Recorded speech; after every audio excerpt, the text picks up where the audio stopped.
আমরা তার ফাঁসি চাই, আমরা বক্তার বন্য চাই, তার সাথে যারা আছে তাদের আমরা ফাঁসি চাই।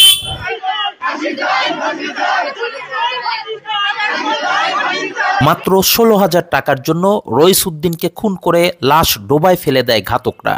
এমনকি নির্মম এ হত্যাকাণ্ডের পরও খুনিরা স্বাভাবিক জীবনযাপন করতে থাকেন। সিরাজগঞ্জের শাহজাদপুরের চাঞ্চল্যকর মুদি দোকানি রইস উদ্দিন হত্যা মামলার রহস্য উদ্ঘাটন করেছে পুলিশ। হত্যাকারীকে গ্রেফতার এবং হত্যাকাণ্ডে ব্যবহৃত চাকু, ভিকটিমের লুণ্ঠিত মোবাইল, ট্রাউজার এবং লুঙ্গিও উদ্ধার করা হয়েছে। বৃহস্পতিবার সকাল 11টায় শাহজাদপুর থানার ভারপ্রাপ্ত কর্মকর্তার কার্যালয়ে সংবাদ সম্মেলনে এ তথ্য জানান শাহজাদপুর সার্কেলের অতিরিক্ত পুলিশ সুপার মোহাম্মদ কামরুজ্জামান।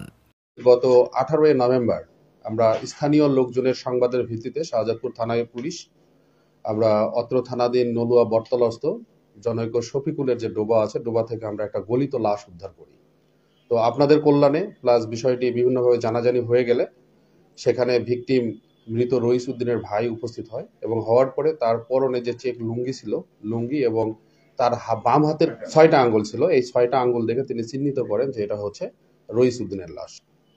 তো আমরা রইস উদ্দিনের পরিবারের সঙ্গে কথা বলে যেটা জানতে পেরেছি যে মৃত রইস উদ্দিন একজন পেশায় আপনার গালামাল ব্যবসায়ী ছিলেন, অর্থাৎ মনোহারি দোকান যেটা বলে।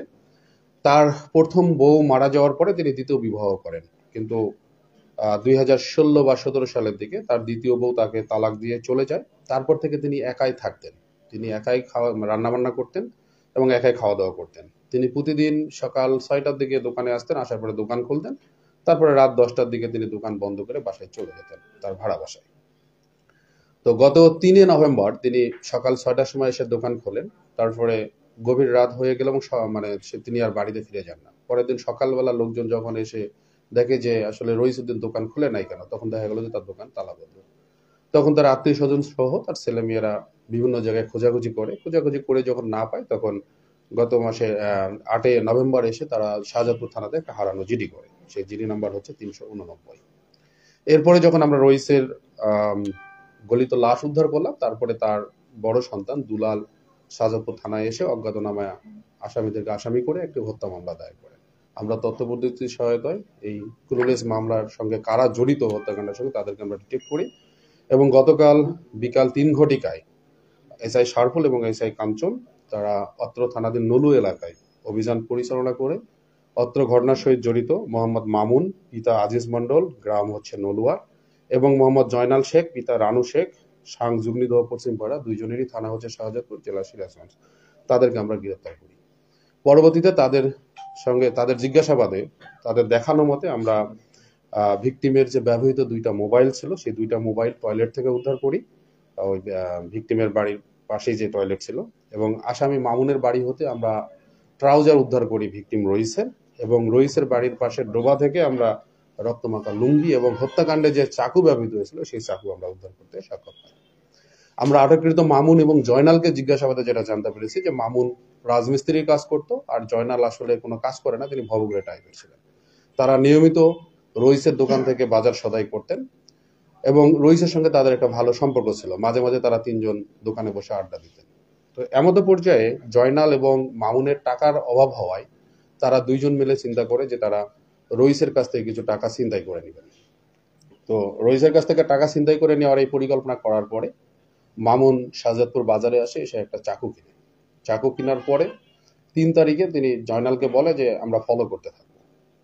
তো এই সময় রাত 10টার দিকে যখন রইস দোকান থেকে চলে যাওয়ার পরে তিনি বাসায় চলে যায়, তখন মামুন এবং জয়নাল তারা 2জন মিলে রাত জাস্ট 11:50 বা 12টার দিকে গিয়ে রইসকে ডাক দেয়।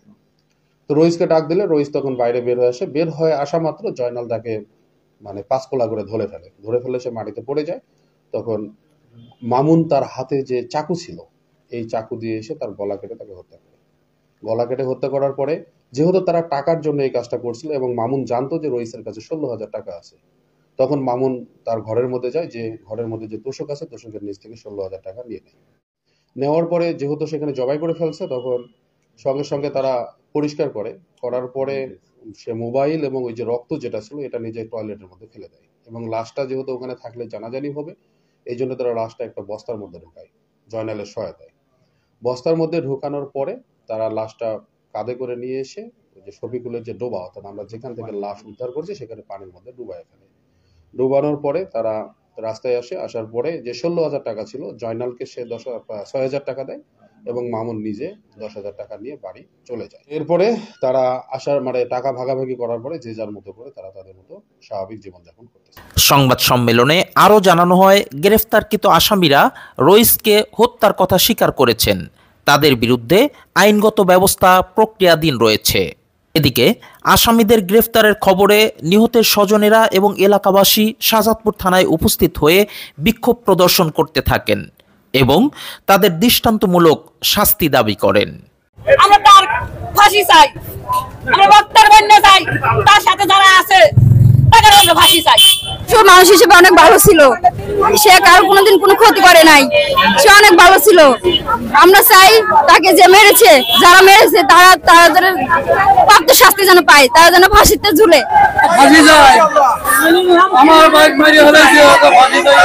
Tahsin Nuri Khokon, TNK news. Abu Taleb memorial school, মাতৃস্নেহে গড়ে উঠুক আপনার সন্তান।